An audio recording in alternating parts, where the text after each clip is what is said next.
Hey everyone, I'm Amy, and I'm going to share my story with you. No hiding anything.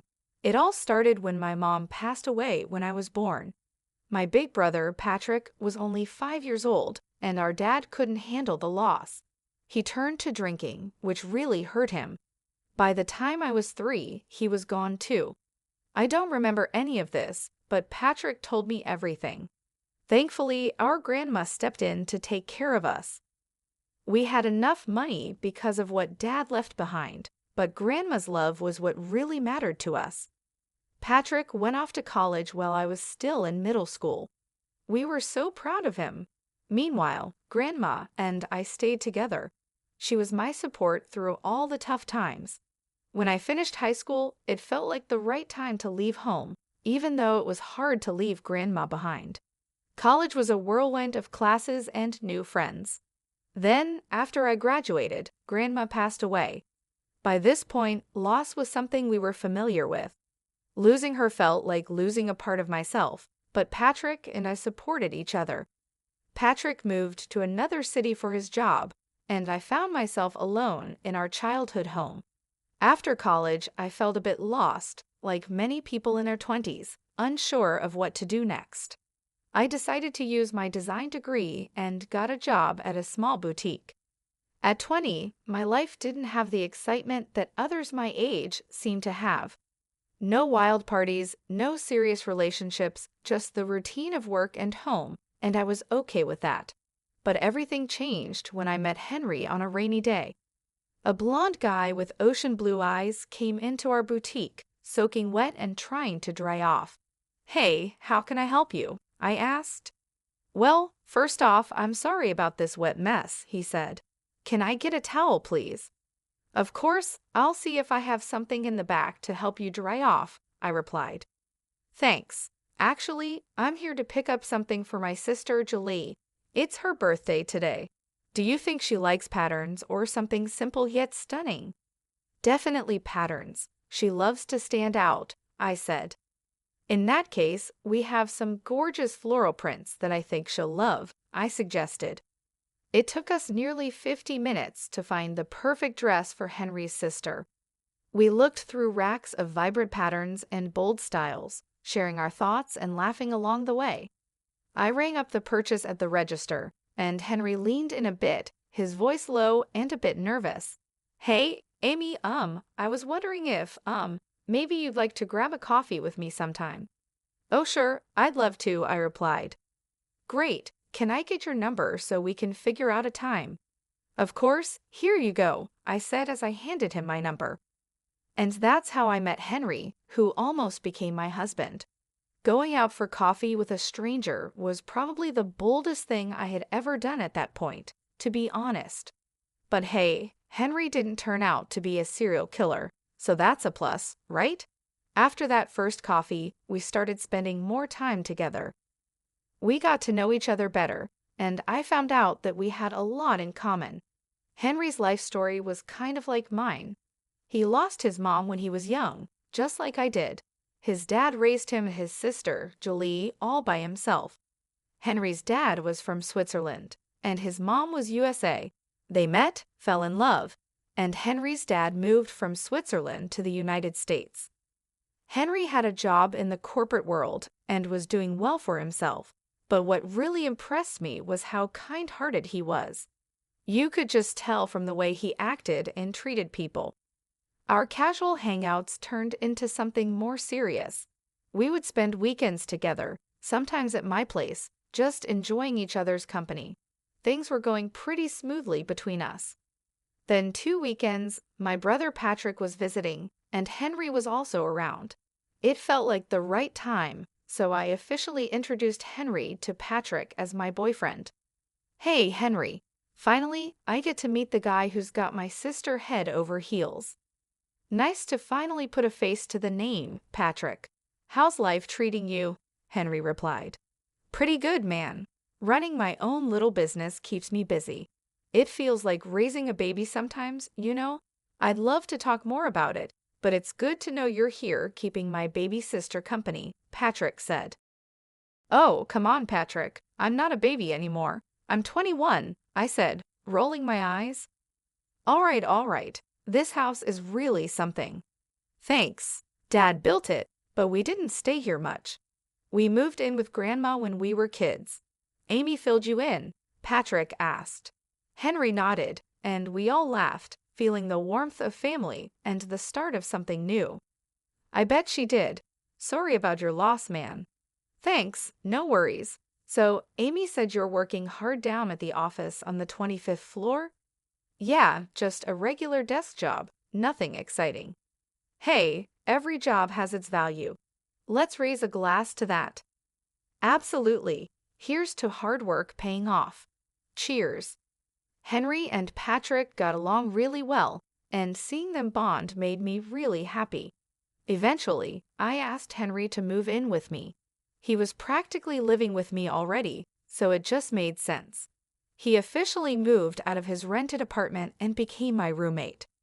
Henry was the sweetest guy. He did all sorts of little things to make our home feel cozy and special. For example, he would surprise me with breakfast in bed on lazy Sunday mornings, making my favorite pancakes with extra syrup just the way I liked them. He also left little love notes around the house for me to find. Sometimes I'd come home from work and find a cute message tucked into my bag or stuck to the fridge. It always made me smile and feel so loved. It wasn't just the big gestures that made Henry special, it was the little things too. He would always hold my hand when we were out walking or give me a warm hug when I was feeling down. He was always there for me, through the good times and the bad, and I couldn't imagine my life without him. We had been together for 3 years. Time sure flies by. Then the day came when I finally got to meet Julie face to face. She had flown in from Switzerland and was planning to stay here for a while. We had spoken on the phone before, but she didn't seem very friendly during those calls. But hey, phone conversations can be awkward. She wanted to meet Henry, so I made sure to be prepared. Henry assured me that Julie was much nicer in person and told me not to worry. When Julie arrived, I tried to stay calm and greeted her with a friendly smile. She started speaking to Henry in Romansh, and I must have looked completely lost. Henry noticed and said, "Julie, remember Amy's here too. She doesn't speak any Romansh." "Oh my gosh, I'm so sorry, Amy. It's nice to finally meet you in person," Julie said, smiling. "I was just telling Henry how it took me a long time to find your house. It's beautiful, though." "No problem at all, Julie. I'm sorry I couldn't understand you earlier." "It's okay. So, Henry, you and Amy, huh? This is the longest relationship my brother has ever been in. You must be really special." "Well, what can I say? She really is." That night, with Julie and Henry chatting away in Romansh, I felt completely out of place. It was like I didn't belong. That's when I decided I needed to learn Romansh to fit in better with Henry's family. I secretly started taking lessons online whenever I could, even though running the boutique kept me pretty busy. Meanwhile, Henry had a big surprise planned. He was going to propose after we had been together for more than 3 years. He felt it was time. So he took me to the beach one day where he had also invited Julie, Patrick, and a few other close friends. He even asked Patrick for his blessing and promised to take care of me forever. It was a really special moment that made me so happy. After I said yes to the proposal, we jumped right into planning our wedding. We decided to get married in just 2 months. Some people might think it's a bit soon, but we both wanted a winter wedding, so we went for it. Planning the wedding was both exciting and overwhelming. From picking the perfect venue to figuring out the guest list and all the little details in between, there was a lot to think about. But with Henry's help, I finally did it. Learning Romansh was a bit tricky. I had tried a bit of Italian in high school, but Romansh felt like a whole new challenge. Still, I was starting to get the hang of it, even though I knew I had a long way to go. I kept my Romansh lessons a secret from everyone except Patrick. "So, my little sis is finally getting married, huh?" Patrick said. "Yep, she sure is," I replied. "I wish Mom and Dad were here to see this day. They would have been so proud of you and the choices you've made. Yeah, I know they would have been, but I'm grateful you're still here, Patrick. I couldn't have done this without you. Hey, Amy, remember when I used to beat you at basketball? Oh yeah, how could I forget? I laughed. Well, look at us now. You're winning in the game of love. Just a couple more weeks, huh? Oh, by the way, how's the romance coming along? Actually, not too bad, I said with a smile. I haven't told Henry yet. I'm planning to surprise him with a speech and romance at the wedding. Look at you, going all out for love, Patrick teased. You know me, I replied with a grin. But seriously, Henry's a great guy. We've had a few talks, and I'm confident he'll take good care of you. Hey, why are you getting close to my husband behind my back? I joked. All right, I'm hanging up now. Goodbye, Patrick laughed. Fast forward to 4 days before the wedding, and I was buried in chaos, doing last-minute checks to make sure everything was perfect. Henry was right there with me, helping out. Suddenly, the doorbell rang. Henry said he'd get it and left for a moment. He came back with Julie. Hey, Julie, I didn't expect to see you here, I said, surprised. I'm here for Henry, Julie replied. Why, honey, it's 4 days before the wedding. Our dad is flying in tonight, and you know the groom can't be with the bride the night before the wedding, right? Oh, right. I almost forgot about that, Henry said, a bit flustered. I'll go pack my bag while you and Amy have some coffee. Sure thing, Julie said, smiling. Henry ran upstairs while I made coffee for Julie and me. So, Amy, I just wanted to say I'm sorry if I've seemed cold or distant. Honestly, I'm really happy you're joining our family now, Julie said. Oh no, Julie, you haven't been cold. Don't worry about it, I replied. Come on, don't be too polite. I know I can be a bit intense sometimes. It's just that I'm really protective of my brother, Julie admitted. I completely understand. My brother, Patrick, is the same way, I said, nodding. Anyway, Dad is excited to see you both too. I'm so glad he can make it. After Julie and Henry left, I was alone in the house. It was still the afternoon, so I decided to take a nap. I headed to the couch to watch my favorite show and hopefully drift off to sleep. As I was getting comfortable, I noticed that Julie had left her glasses behind. I thought about texting her, but I remembered I needed to go near her apartment to check in with the florist, so I decided to drop off the glasses myself. After a 5-hour nap, I put on some joggers, grabbed my car keys, and headed straight to the florist. I checked on the beautiful flower decorations and admired the wonderful work the florist was doing. I made my way to Julie's apartment and rang the doorbell, but it didn't work, probably because it was broken. So I tried opening the door, and it swung open easily. To my surprise, Julie and Henry were not there. Instead, I heard voices speaking Romansh coming from the balcony. By now, I had become pretty good at understanding Romansh, so I listened in on their conversation. Their accents were strong, but I managed to understand most of what they were saying. Here's what I could make out from their conversation. Finally, we have her right where we want her. The fish is in the net.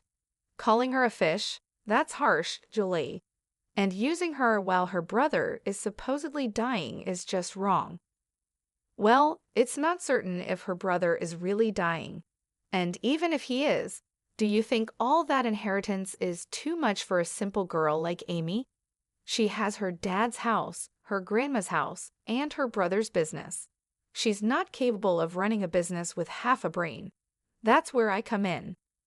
You know, I always wondered why you liked her. She's just a sad, lonely orphan with a boring life. But now I see your plan. We could do great things with all that money. And remember, divorce is always an option. I had doubts about the situation, but when her brother called me to talk about his kidney issues, I became more convinced than ever. You're quite the cunning one, aren't you? Listen, Julie, this money could be a game changer for us. Our dead-end corporate jobs won't get us anywhere, but this inheritance could be our ticket to something big. I promise I'll support you if things work out the way I hope. Well, I'm not complaining anymore, Julie replied.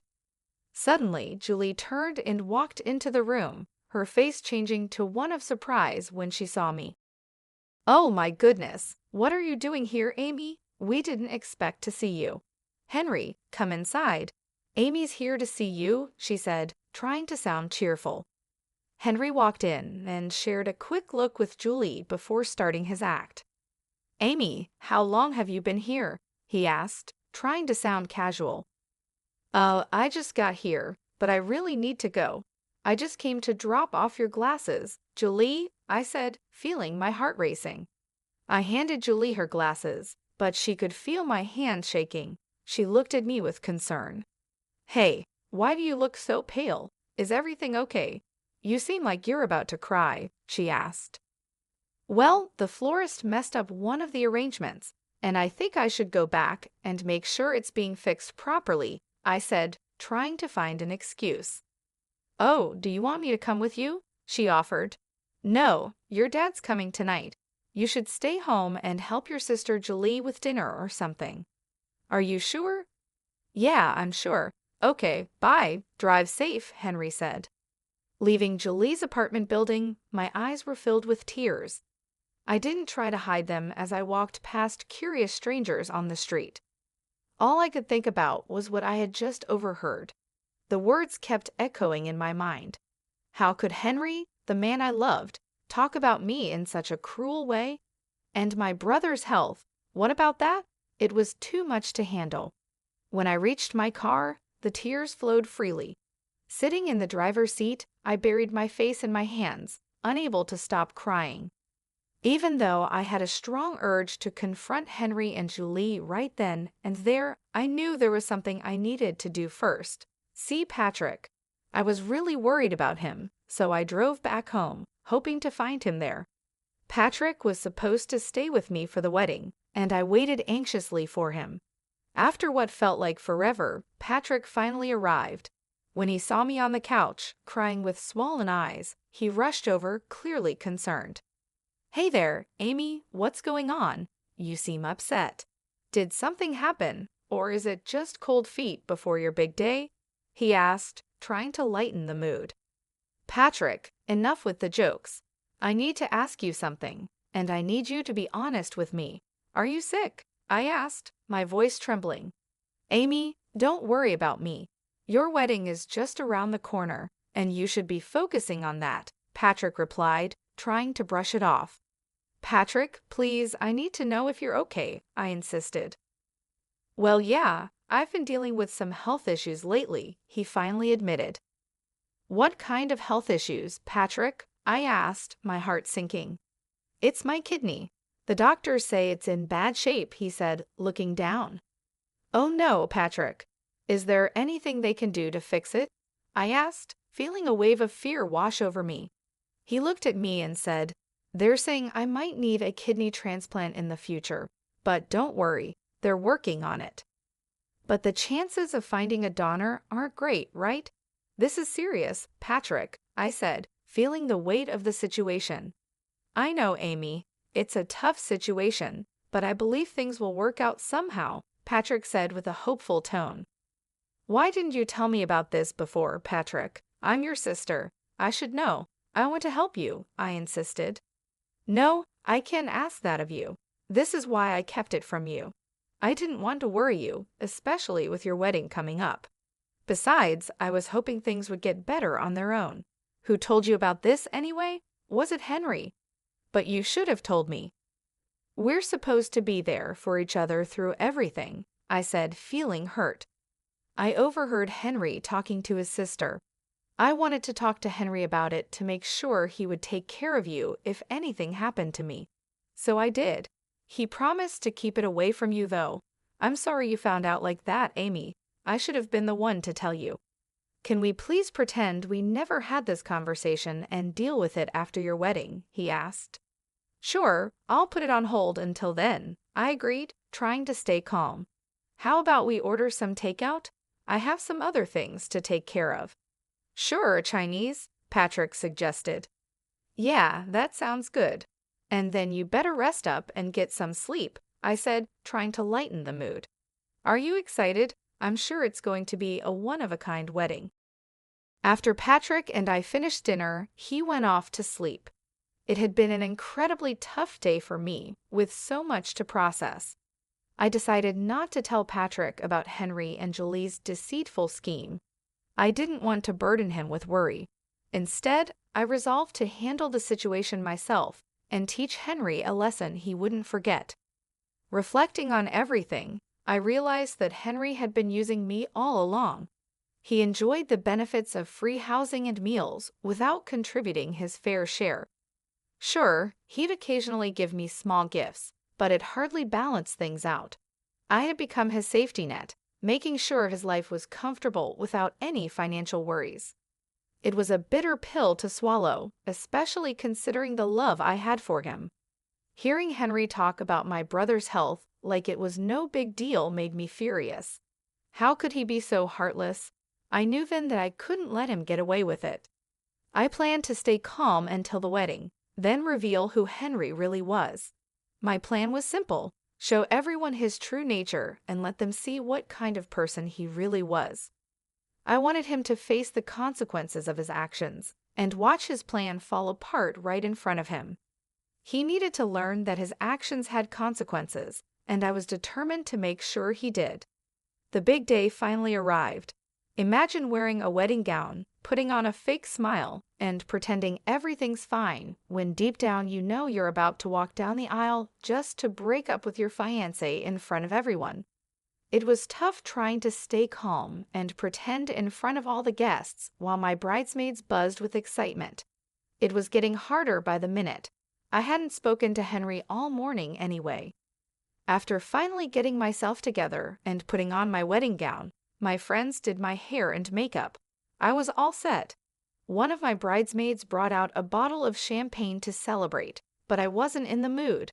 There was still time before the bride and groom's first look, or should I say the last one. Patrick was going to walk me down the aisle, and I thought it would be best to tell him about my plan now. So I asked my bridesmaids to send Patrick in and give us some space. "Hey, what's going on? You look a bit tense. Need someone to talk to?" Patrick asked. "Patrick, I've got something heavy on my mind. I need to tell you what's really going on," I said. "Are you nervous about your big speech?